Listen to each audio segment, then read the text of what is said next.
សូមស្វាគមន៍មកកាន់ Channel ឆ្នោតលៀបសំណាងរបស់ Admin ថ្ងៃនេះ Admin មានលេខតម្រុយល្អៗរបស់ឆ្នោតយួនសម្រាប់ចែកជូនពុកម៉ែបងប្អូននៅថ្ងៃទី15 ខែ11 ឆ្នាំ2025នេះដូចនេះ Admin មិនចង់ឲ្យចំណាយពេលវេលារបស់ពុកម៉ែបងប្អូនយូរតោះយើងមកតាមដានលេខតម្រុយរបស់យើងទាំងអស់គ្នាសម្រាប់លេខតម្រុយ2លេខមាន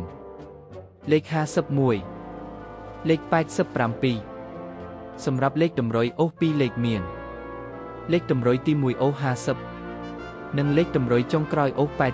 80សម្រាប់លេខតម្រុយ3លេខមាន